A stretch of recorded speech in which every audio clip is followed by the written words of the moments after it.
Good morning competitors. आपके समक्ष G2020 के कुछ प्रॉब्लम्स लेकर हाजिर हुआ हूं। उन प्रॉब्लम्स का मैं सलूशन सबमिट करूंगा। आशा करता हूं कि आप इसे लाइक करेंगे। G2020 का एक प्रॉब्लम है जो इस प्रकार लिखा हुआ है, which of the given amines will give carbylamine test. ये क्वेश्चन आपको G2020 में पूछा गया है। Which of the given amines will give carbylamine test. इसमें 4 ऑप्शंस दिए हुए हैं। पहला ऑप्शन इसका है एन मेथाइल एनिलीन है। दूसरा ऑप्शन एन डाइमिथाइल एनिलीन है। तीसरा ऑप्शन एन इथाइल एनिलीन है और चौथा ऑप्शन सिर्फ एनिलीन है। आपको ये बताना है इन एनिलीन में कौन सा इन एमीन्स में कौन सा एमीन ऐसा होगा जो कार्बाइल एमीन टेस्ट देगा। तो इसका उत्तर बहुत सिंपल है, एक वर्ड का उत्तर है 1 degree primary amine will give carbylamine test, 2 degree 3 degree amines do not. एक लाइन का उत्तर। तो आप देखते हैं कि ये जो एमीन है दिस इज 2 डिग्री एमीन, ये amine this is 3 degree amine, again this is 2 degree amine and this is 1 degree amine.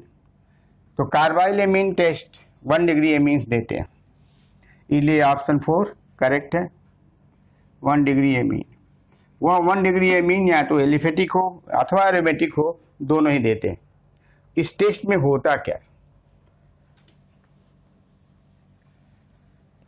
Carbyl amine test है क्या। ऑप्शन आपका 4 करेक्ट है। तो आंसर है, आंसर इज ऑप्शन 4। ये दिस इज करेक्ट आंसर है। अब कार्बाइल एमीन के बारे में जानिए कि ये टेस्ट है क्या। What is carbylamine test. इसमें होता क्या है कि 1 डिग्री एमीन को एरोमेटिक हो या एलिफेटिक हो, इसको ट्रीट करते हैं क्लोरोफार्म के साथ और अल्कोहलिक KOH के साथ हीट करते हैं। अल्कोहलिक KOH का हीट करने से एक बैड स्मेलिंग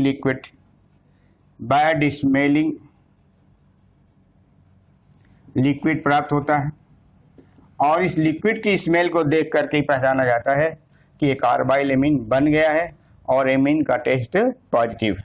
ये बैड स्मेलिंग लिक्विड क्या है, फेनाइल आइसोसाइनाइड होता है। फेनाइल आइसोसाइनाइड ये बैड स्मेलिंग लिक्विड है। या एनिलीन कार्बोनाइट्राइल, फेनाइल कार्बोनाइट्राइल भी इसका नाम होता है। फेनाइल कार्बोनाइट्राइल इसका दूसरा नाम। Phenyl isocyanide it is the common name and phenyl carbonitrile it is the IUPAC name. अब इक्वेशन के द्वारा मैं समझा रहा हूं आपको। इक्वेशन केमिकल रिएक्शन कहाँ इन्वॉल्व है इसमें। ये आपका एनिलीन है जो चौथा आपका ऑप्शन है। NH2 क्लोरोफार्म के साथ रिएक्शन करता है। ये KOH जो है अल्कोहलिक यूज करते हैं। एक वर्ष से काम बिगड़ जाएगा। हीट किया जाता है, हीट करने से जो प्रोडक्ट बनता है वह है फेनाइल कार्बोनाइट्राइल। ऐसा NC like that plus 3KCl plus 3H2O बनता है। ये रिएक्शन के बाई प्रोडक्ट्स हैं। मेन रिएक्शन का प्रोडक्ट यह है फेनाइल कार्बोनाइट्राइल। फेनाइल कार्बोनाइट्राइल ये IUPAC नाम है। यह कॉमन नाम है फेनाइल आइसोसाइनाइड। फेनाइल आइसोसाइनाइड यही बैड स्मेलिंग लिक्विड है, वेरी बैड स्मेलिंग लिक्विड है। यह टेस्ट केवल 1 डिग्री एमीन के द्वारा शो किया जाता है। 2 degree amines 2 degree and 3 degree amines do not respond this test. Do not give carbylamine test. Carbylamine test. This is important. या इन दिस वे आप कह सकते हैं कि 2 डिग्री और 3 डिग्री और 1 डिग्री एमीन में अगर कोई डिस्टिंक्शन करना हो तो कौन सा टेस्ट किया जाएगा? इसका उत्तर है कि कार्बाइलेमिन टेस्ट किया जाएगा। तो इसका उत्तर आपको दे दिया गया। अब सेकंड क्वेश्चन मैं आपके सामने लाता हूं जो बहुत ही सिंपल है। What is change in oxidation number? This is question. What is change in oxidation number?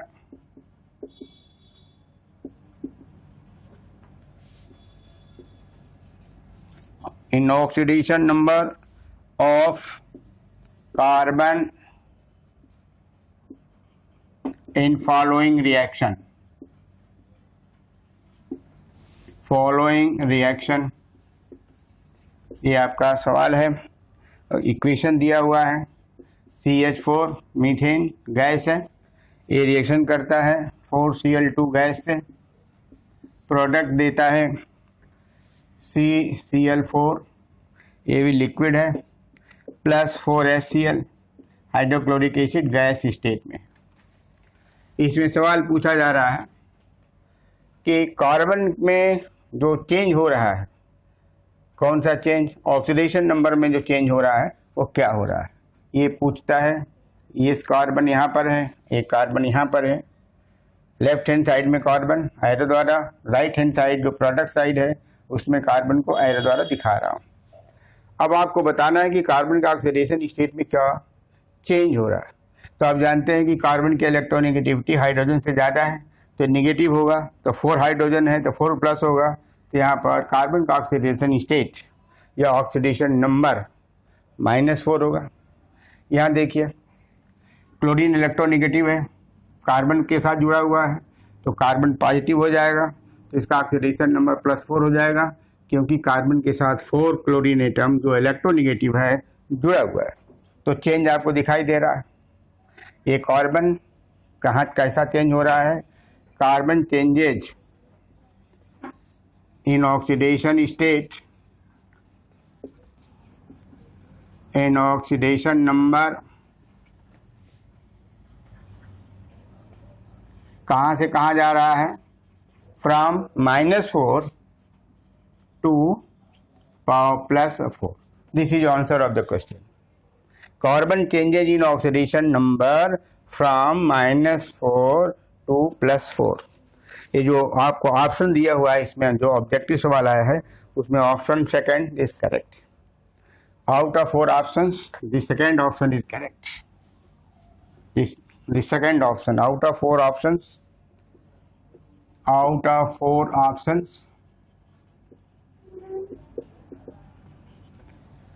better to write I should mention the options also so that ताकि आपको आसानी हो समझने में कौन कौन ऑप्शन दिया हुआ है। the 4 options are पहला ऑप्शन है नंबर 1 लिखा है 0 to +4, दूसरा ऑप्शन -4 to +4, तीसरा ऑप्शन लिखा है इसमें 0 to -4 और चौथा ऑप्शन लिखा हुआ दिया हुआ है +4 to -4। ये आपको बताया मैंने कि सेकंड ऑप्शन सही है। कार्बन का ऑक्सीडेशन नंबर -4 से +4 हो जा रहा है रिएक्शन जो दिया हुआ है, इसलिए सेकंड ऑप्शन करेक्ट। तो ऑप्शन 2 इज करेक्ट। अब तीसरा सवाल मैं आपके सामने पढ़ रहा हूँ। तीसरा सवाल है रिएक्शन हो रहा है एसीटोन में और मेथाइल मैग्नीशियम क्लोराइड में। तीसरा क्वेश्चन जो बहुत इंपॉर्टेंट क्वेश्चन है, गिग्नॉड एजेंट से संबंधित क्वेश्चन है, लड़के बहुत प्रेम से इसको पढ़ते भी हैं। तीसरा जो क्वेश्चन है ना, ऐसा मैं आपके सामने लिख रहा हूँ। reaction between acetone, reaction between acetone and methyl magnesium chloride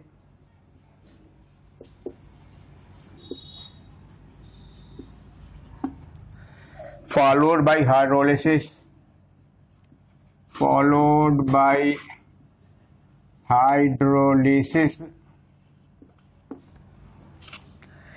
will give four options are, पहला ऑप्शन सेकेंडरी ब्यूटाइल अल्कोहल, दूसरा ऑप्शन दिया है टर्शियरी ब्यूटाइल अल्कोहल, तीसरा ऑप्शन है आइसोब्यूटाइल अल्कोहल और चौथा ऑप्शन है आइसोप्रोपाइल अल्कोहल।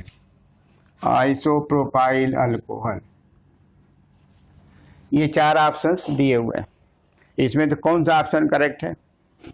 तो करेक्ट ऑप्शन है टर्शियरी ब्यूटाइल अल्कोहल, ये करेक्ट आंसर है।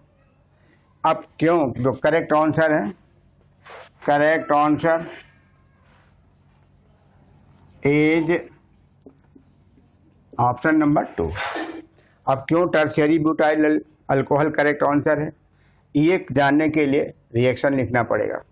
एसीटोन के बीच और मेथाइल मैग्नीशियम क्लोराइड के बीच क्या रिएक्शन हो रहा है, उसको मैं लिखने जा रहा हूँ। देखिए, इसको बहुत इम्पोर्टेंट चैप्टर का सवाल है। आपको तो ये क्वेश्चन सही कर लिए होंगे। अब मुझे आशा है कि आपका सवाल ये सही होगा। अधिकांश लड़के कर लिए होंगे सही। देखिए, ये आपका मेथाइल मैग्नीशियम क्लोराइड, जिसको हम इग्नोर्ड एजेंट भी कहते हैं। अब देखिए दोनों में क्या सुंदरता है। ये पोलर है, स्लाइटली निगेटिव है, स्लाइटली पॉजिटिव कार्बन है। ये भी पोलर है, ऐसे इसके अंदर पोलरिटी है। ये जो मेथाइल पार्ट है न्यूक्लियोफाइल जैसा बिहेव करता है, और एसीटोन का जो कार्बन पार्ट ये है ये इलेक्ट्रोफाइल जैसा बिहेव करता है। तो ये न्यूक्लियोफाइल का एडिशन इस इलेक्ट्रोफाइल पर हो रहा है, तो ये यहाँ पर ऐड हो रहा है, ये यहाँ पर ऐड हो जाएगा क्योंकि स्लाइटली पॉजिटिव है। और यह जो पॉजिटिव पार्ट है ऑक्सीजन पर ऐड हो जाएगा। तो होगा क्या, एडिशन प्रोडक्ट बनेगा OMgCl या CH3 या एक एडिशन कंपाउंड बना, एडिशन कंपाउंड या एडिशन यौगिक बोलते हैं हिंदी में। अब इसका होता क्या है कि इसकी हाइड्रोलिसिस कराई जा रही है। हाइड्रोलिसिस एसिड के प्रेजेंस में होती है, डाइल्यूट एसिड के प्रेजेंस में ये हाइड्रोलाइज करता है। तो जो ऑक्सीजन और मैग्नीशियम के बीच का जो बॉन्ड है यही हाइड्रोलाइज करता है, और यह जो बॉन्ड है वो OH इधर चला जाता है, H इधर चला जाता है। एक यूनिट बनती है अल्कोहल की, ऐसा CH3। दूसरा इसका बाई प्रोडक्ट है हाइड्रोक्सी मैग्नीशियम क्लोराइड बनता है, हाइड्रोक्सी मैग्नीशियम क्लोराइड या क्लोरो मैग्नीशियम हाइड्रोक्साइड। ये आपका प्रोडक्ट है। ये देखिए, इसका नाम टर्शियरी ब्यूटाइल अल्कोहल है। This is common name tertiary butyl alcohol, यही दिया हुआ है आपके प्रश्न में, इसलिए सेकंड ऑप्शन आपका सही होगा। यही प्रोडक्ट बनता है टर्शियरी ब्यूटाइल अल्कोहल। तो जस्टिफाई हो गया। प्रश्न जो दिया है उसका उत्तर ऑप्शन 2 जो सही है उसका जस्टिफिकेशन इस तरह से मैंने आपके सामने रखा। अगला सवाल आपके सामने प्रस्तुत कर रहा हूँ। ये भी बड़ा अच्छा सवाल है। ये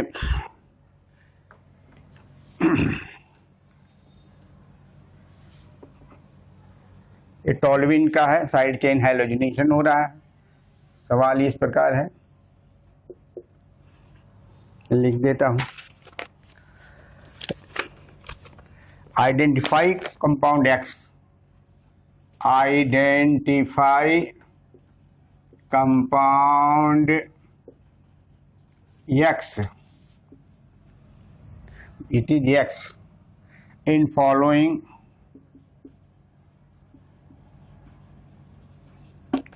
sequence of reactions. Sequence of reactions. Sequence है, ये आपका टोल्यूइन है, this is toluene. It is reacted, it is going to react in presence of chlorine under sunlight. ये प्रोडक्ट X देता है. यह X जब H2O से रिएक्शन करता है तो लिखा है कि बेंजल्डिहाइड बनता है, CHO बनता है. ये सीक्वेंस ऑफ रिएक्शन है. उत्तर हमको बताना है कि व्हाट इज X. इस रिएक्शन के सीक्वेंस में जो X बन रहा है वह X क्या है, उसके लिए 4 ऑप्शन लिखा हुआ है. एक ऑप्शन है बेंजाइल क्लोराइड का, ऐसा. दूसरा ऑप्शन लिखा हुआ है बेंजल क्लोराइड है ये. तीसरा जो लिखा है वो बेंजो ट्राइक्लोराइड लिखा हुआ है, जिसका फार्मूला ऐसा है. और चौथा जो ऑप्शन लिखा है वह है क्लोरोबेंजीन का. इसमें से X कौन सा है? इसमें से X कौन सा है? यह X 1 है, 2 है, 3 है या 4 है, कौन सा है? तो इसका जो सही आंसर है वह सेकंड है. Second option is correct answer. तो correct answer is second. Correct answer is 2. अब ये करेक्ट आंसर क्यों है इसका एक्सप्लेनेशन चाहिए, तो मैं आपको एक्सप्लेनेशन दे रहा हूँ. वो भी बड़ा इजी है और बहुत इंपॉर्टेंट सवाल ये भी पूछा गया.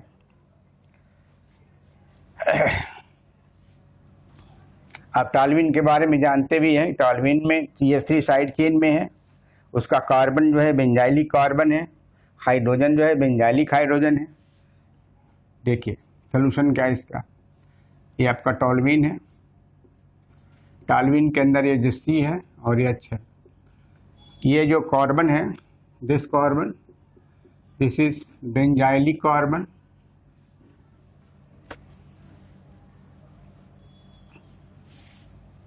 Benzylic carbon. और ये जो हाइड्रोजन है this is benzylic hydrogen.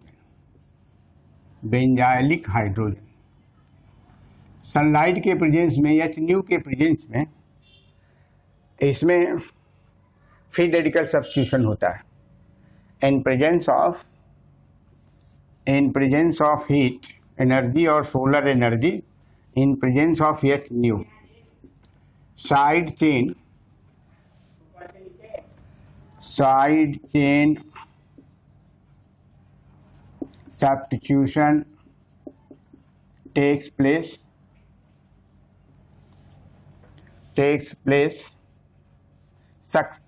successively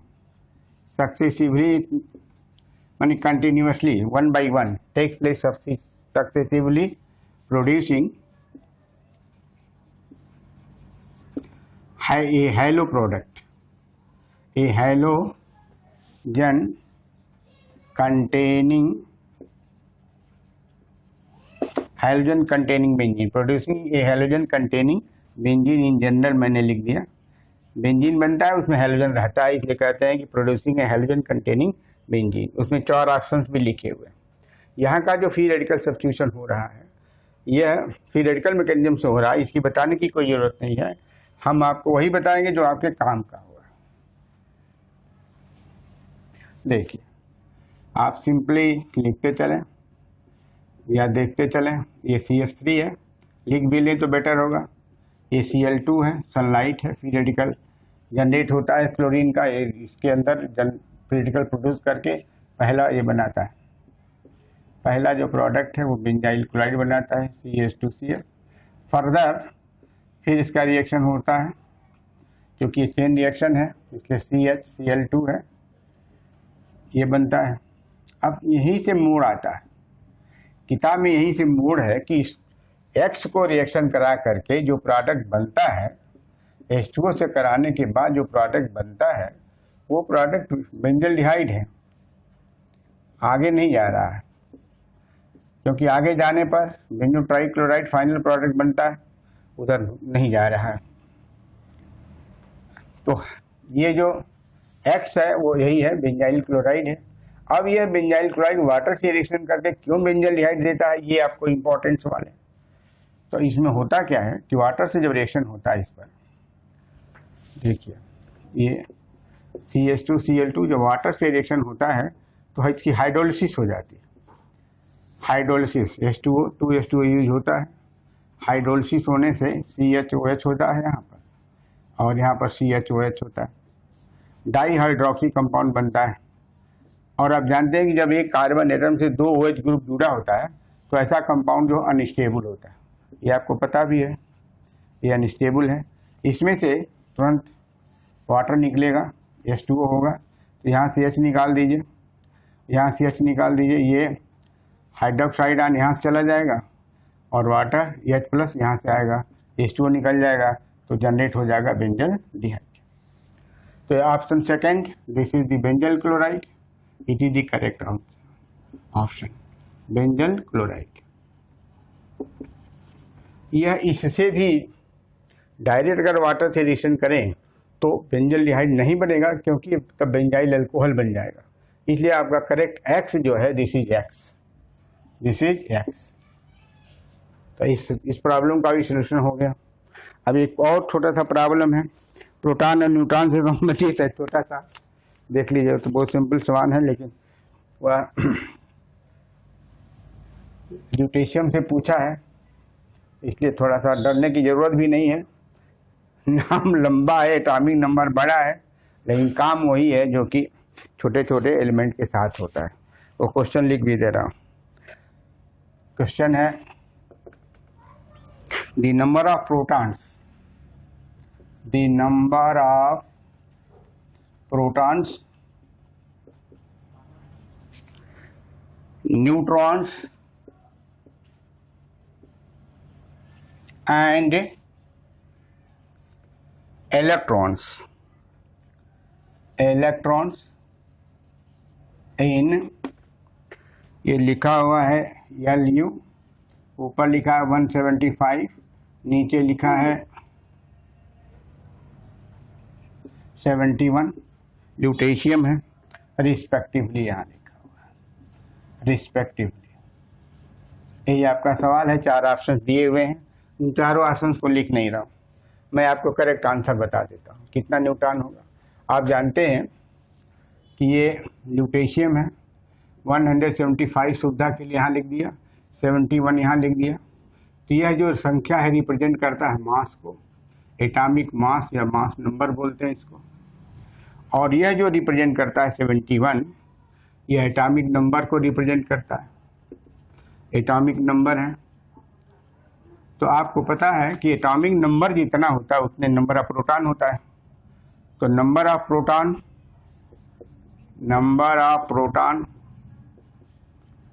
proton बराबर atomic number.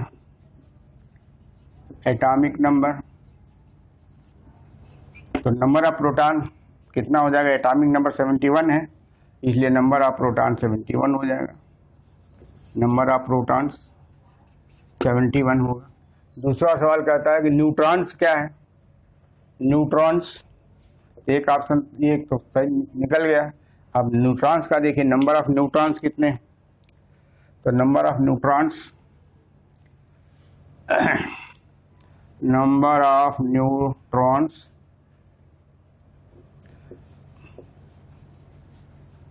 Is equal to mass, number कर देता हूँ, number of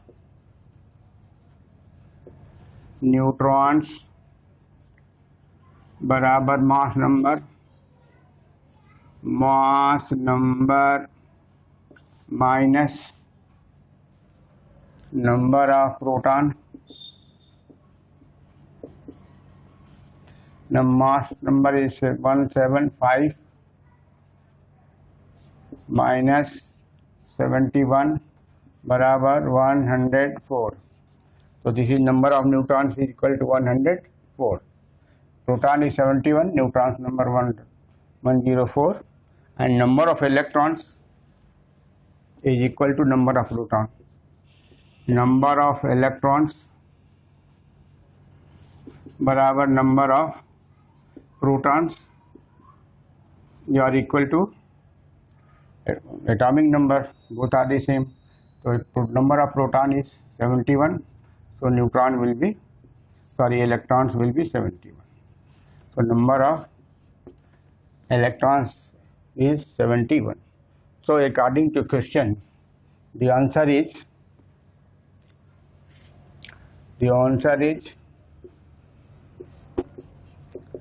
number of protons 71, number of neutron